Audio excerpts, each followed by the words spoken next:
Okay, move out.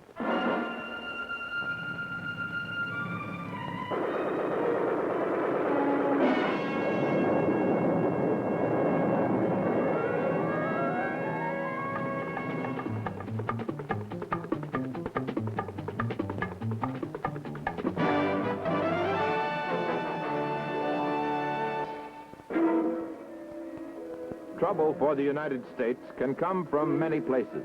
Below the Congo River, the time, November 1964. Being airlifted aboard American Air Force transport planes are these Belgian paratroops, men bent on a remarkable mission of mercy.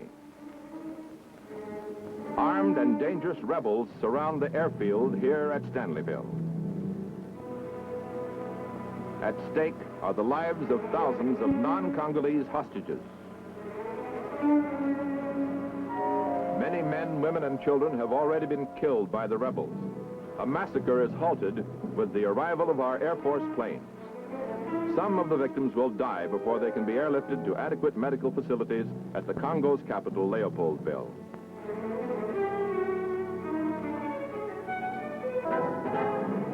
The American airlift in the operation has been directed by a small United States Joint Task Force already on hand. This humanitarian effort is a success. Nearly 2,000 innocent civilians are carried to safety during the operation.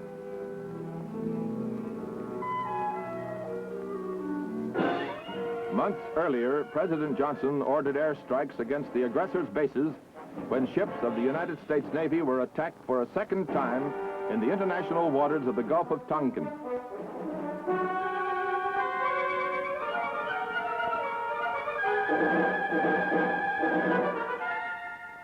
On orders from the Joint Chiefs of Staff, tactical aircraft are sent from the United States to reinforce the air power of the Commander-in-Chief Pacific.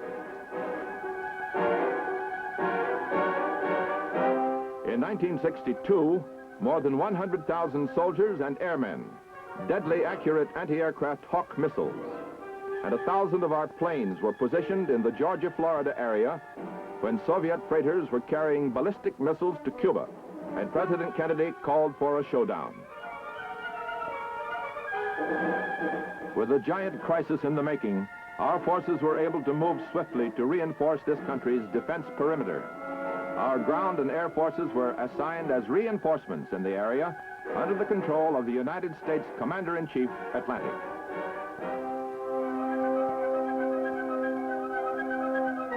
Another crisis in the Caribbean confronted the nation in the spring of 1965. Paratroopers of the 82nd Airborne Division were sent to the Dominican Republic.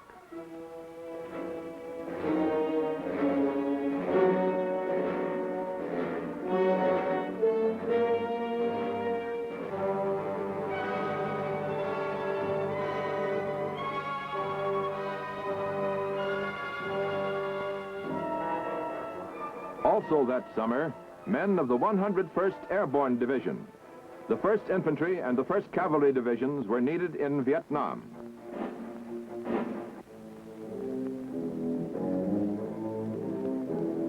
For most of the men, this was their first encounter with a foreign scene and would be their first genuine combat experience.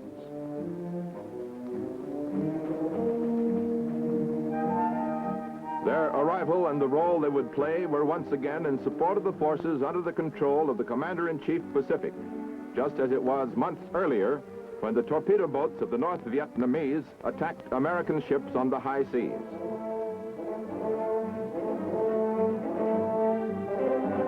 The Congo, Vietnam, Cuba, the Dominican Republic, and again, Vietnam. America's responses to all these crises illustrate the vital role played in the nation's defenses by the United States Strike Command.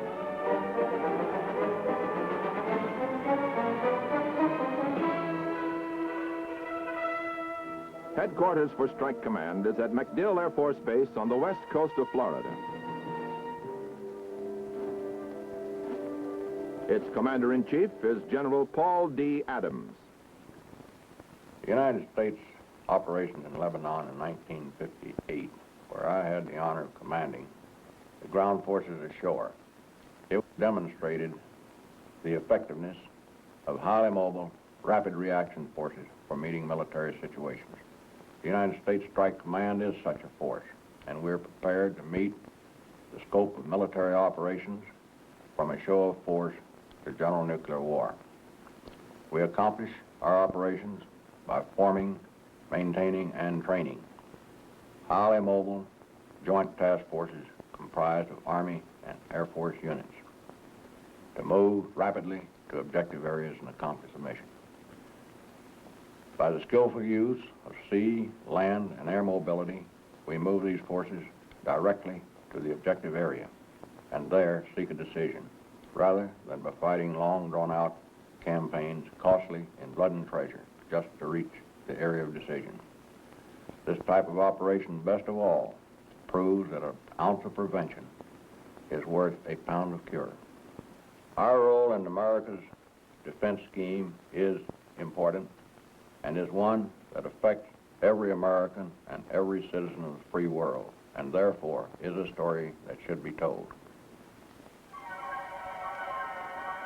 Strike Command is the nation's newest means of focusing United States military power in a hurry, in just the right amount, to deal successfully with specific emergencies wherever and whenever they occur.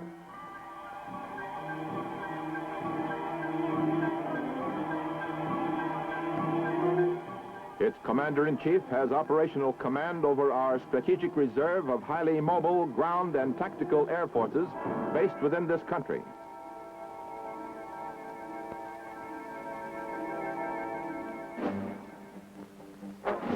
This strategic reserve of general-purpose forces includes the combat units of the Continental Army Command and the combat squadrons of the Tactical Air Command. Air units of this power package represent a balanced mix of air power, including reconnaissance aircraft, supersonic jet fighters, and assault airlift aircraft. Important to the mission is the fact that these planes can fly to most parts of the world in a matter of hours. Equally important, the size of the mix can be tailored to any particular situation to meet a minor emergency or a major crisis.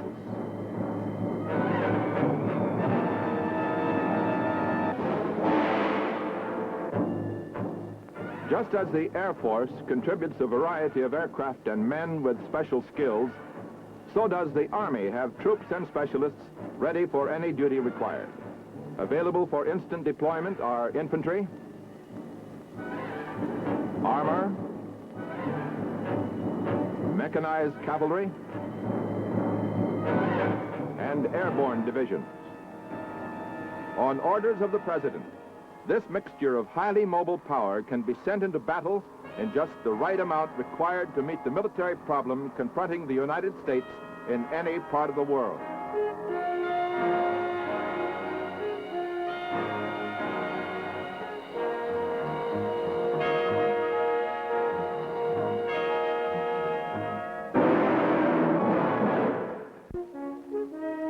These forces may be ordered by the Joint Chiefs of Staff to reinforce our unified commanders overseas or to conduct independent emergency actions in those large parts of the world where no United States forces are based.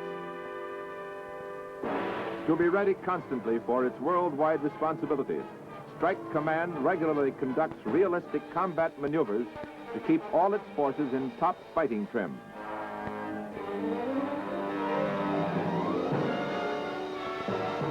In 1964 alone, STRIKECOM's large-scale field training exercises included Joint Combined Exercise Delaware in far-off Iran, once called Persia. Another was Joint Training Exercise Desert Strike in the rugged areas of the southwestern United States. A joint test and evaluation exercise was Goldfire 1 in the Missouri Ozarks, where new concepts in air and ground coordination were put to practice for close study and later analysis by military experts in different fields.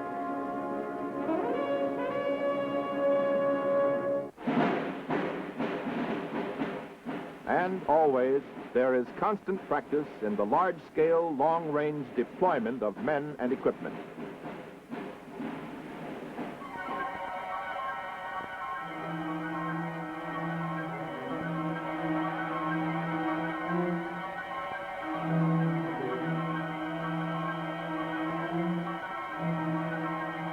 Born in 1961, the United States Strike Command was designed to be a mobile, flexible, rapid reaction force, which, along with other forces available, would provide the President with a wider choice than humiliation or nuclear action when faced with threat or aggression.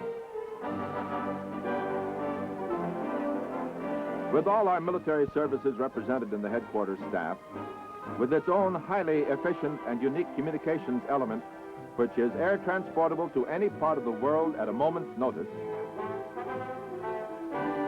with the built-in capability to field two small headquarters to command these powerful forces thousands of miles from home bases, the United States Strike Command has, in its brief existence, become the air-mobile, fast-moving, versatile joint force demanded by the President in 1961.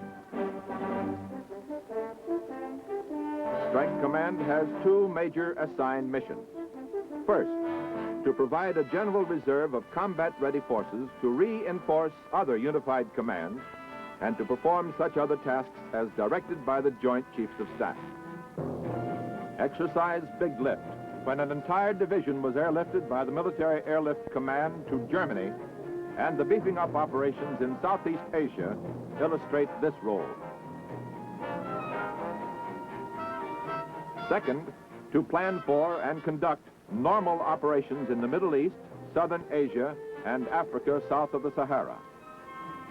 Prime examples of this second mission are providing defensive arms and training to friendly nations in this area under the Military Assistance Program and rescue operations in the Congo. To fulfill its missions, the Joint Chiefs of Staff have assigned powerful ground and air forces to the operational command of STRICOM. The Commander-in-Chief has under his control two major component forces: Army Forces Strike Command, called R-Strike, and Air Force Strike Command, called AF-Strike. This joint force is composed of all combat divisions of the Continental Army Command and the combat squadrons of the Tactical Air Command.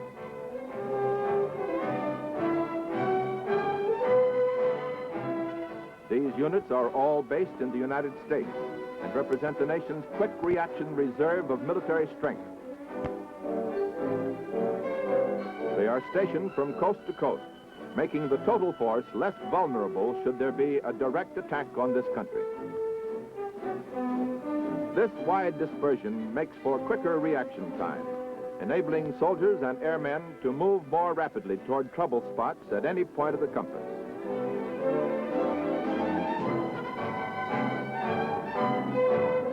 When ground forces are combined in a single package with air power, the joint force becomes more powerful than if two forces were working independently.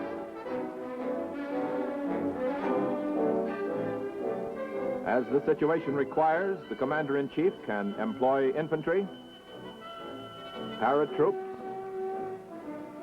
or armor. Even special forces or air commandos may be called upon. And, in most cases, a finely tailored composite airstrike force of tactical fighters, tactical reconnaissance, and airlift aircraft will accompany the ground forces. Today, a single C-130 may be needed to airlift men and supplies. Tomorrow, a fleet of enormous military airlift command cargo planes, formerly called MACs, to fly fighting men to some troubled spot in a remote corner of the world. With this wide variety of elements instantly at hand, Strike Command achieves enormous flexibility and versatility. The command center at headquarters is manned around the clock every day of the year. And the Commander-in-Chief is never more than 2 minutes away from communication with the center, every minute of the day, every day of the year. To be ready for whatever the President may direct, Strike Command plans in advance for hundreds of possible emergencies. In these secured files are current battle plans for independent operations or reinforcement roles worldwide, governing everything from counterinsurgency action to global warfare. Every battle plan is worked out to the limits of human knowledge, covering everything from troop dispositions to air routes, landing fields, and climatic conditions.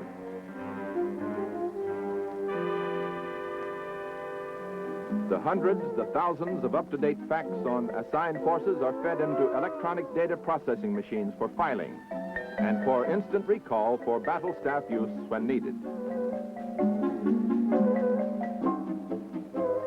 A machine can't think and plan, but it can certainly help to speed up the thinking and planning processes. A good part of the human thinking is done by a sort of board of directors, the Strike Command Council, composed of senior Army, Navy, Air Force, and Marine officers. This group advises the Commander-in-Chief on all major issues. Within the all-service Strike Command staff are what might be called instant headquarters, two specialized groups of officers and men who are organized into two joint task forces staffs. Each of these 72-man headquartered teams can command a joint force of up to 2 Army divisions and a tactical air force, or they can be split into packages to command smaller forces. Whatever the size of the deployed joint force, Strike's communications support element will send mobile radio and teletype equipment to provide the essential communications for commanding the forces and for receiving orders from headquarters. Strike, in effect, represents a shelf of command and force packages which can be selected by size and type. To meet a regional emergency, a small group, or large numbers of men to face a global crisis.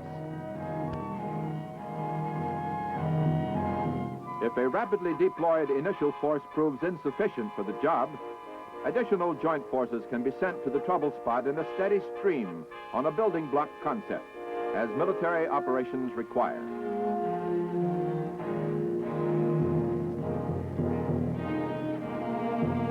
At all times, Strike Command depends upon Strategic Air Command's jet tankers and the ever-ready Global Airlift Force of the Military Airlift Command for large-scale, long-range movements of men and equipment. If large Air Mobile Strike Command forces were deployed in overseas areas, it would be necessary to move heavy, large-volume items by sea to provide long-range staying power.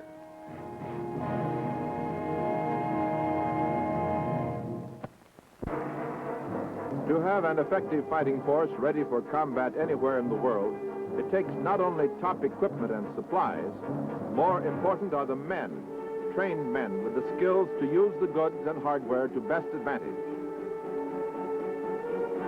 Throughout the year and throughout the United States, joint field exercises are conducted to sharpen the skills of troops and commanders.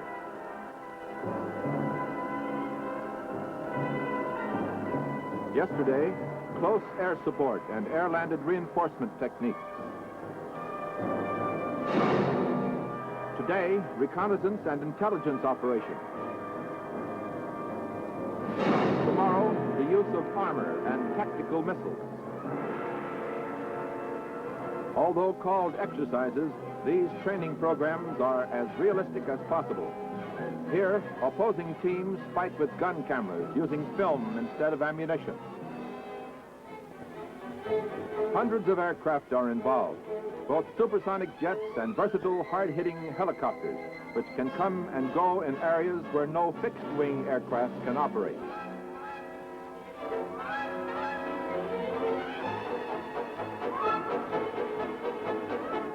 Thousands of trucks and armored vehicles may be required. In a single exercise, more than 100,000 men may take part. The practice maneuvers are on such a vast scale that frequently military reservations, even the largest, are not big enough, and public land must be leased.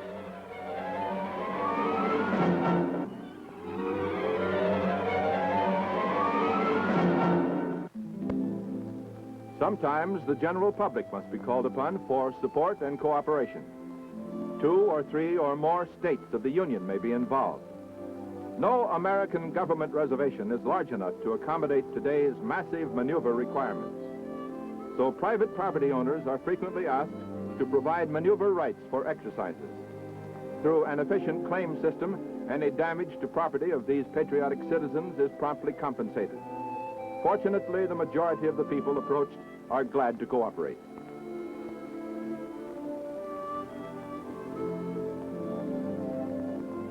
Massive describes one kind of strength command exercise.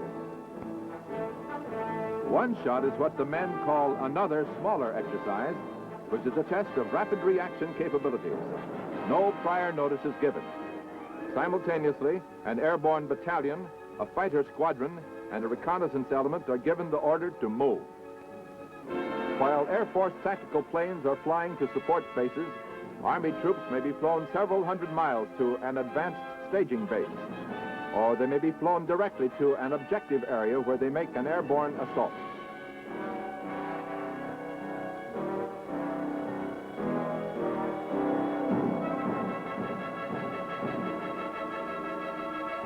Tactical reconnaissance jets will already have taken complete photos of the objective area for the Joint Task Force commander.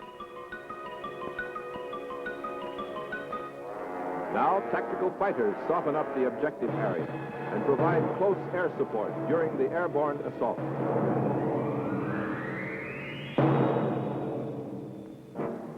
Often, the go order is given during darkness to make the test rough and realistic.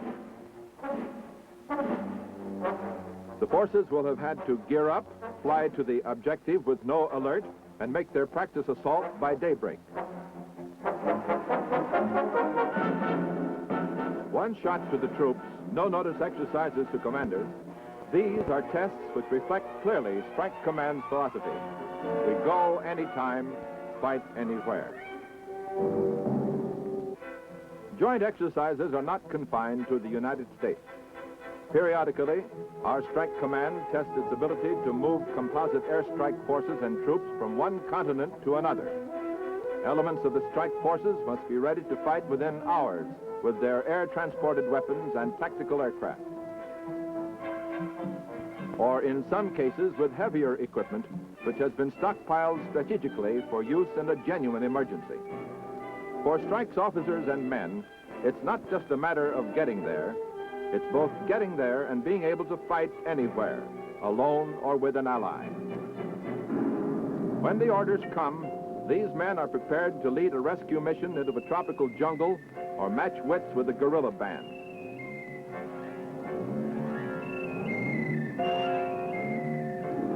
They're ready and able to trek for days through the snow or wage a war in one of the deserts of the world.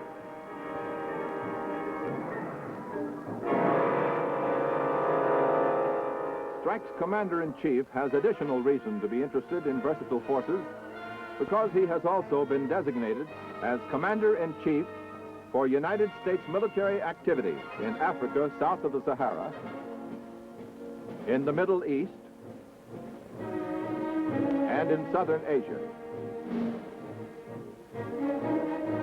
This is called the MIAFSA area, a big word representing large responsibilities. Take the phrase normal operations.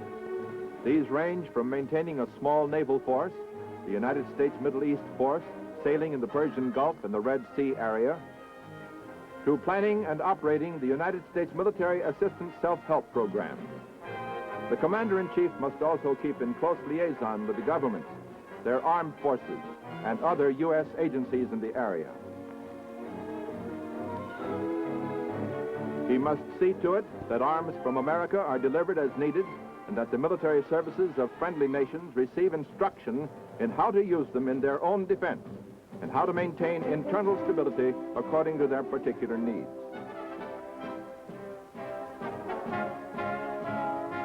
These military assistance programs are designed to help our friends to help themselves. Wherever possible, U.S. SINC-MIAFSA conducts training exercises with forces of our allies in this area. These practice operations are a natural outgrowth of the work of American military advisory groups and military missions in these areas of the world.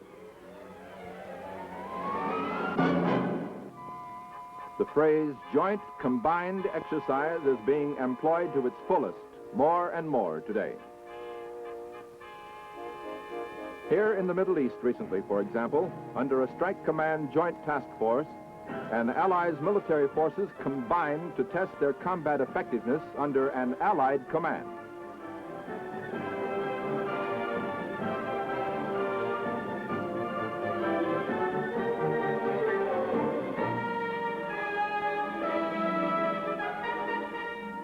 Here, Strike Command Joint Task Force commanders worked with members of the Iranian High Command. American and Iranian paratroops make an airdrop together. American and Iranian Air Force pilots fly together. Joint airlifted and seaborne troops stage a mock invasion on Iranian soil. Army, Navy, Air Force, and Marine Corps units all are coordinated under a joint American command, then melded with the armed forces of an ally. Here, men of different languages and different backgrounds are united in working together in a cause of common purpose, securing the chains of the free world's defense perimeter. An exercise such as Delaware reflects a clear picture of STRIKECOM's basic nature. It also shows good cause for the creation of this command. It is an answer to the need that we be able to respond quickly with reasonable force, as President Johnson has said. Strike Command today represents a welding of mighty air and ground forces unprecedented in American military history. A highly trained and highly skilled joint force, unparalleled anywhere in the free world. The demand was for an American military force which could bring our military might to bear in a hurry, in just the right amount, in dealing successfully with specific emergencies wherever and whenever they might occur. Strike Command today is fully ready to fulfill this vital mission. It's a highly mobile force which can fight in the air or on the ground, in combating brush fire wars anywhere in the world, or in meeting the challenge of all-out global warfare. Today, Strike Command represents a vital force in our total defense structure, a force of unmatched flexibility and reliability, combining great mobility with unrivaled versatility.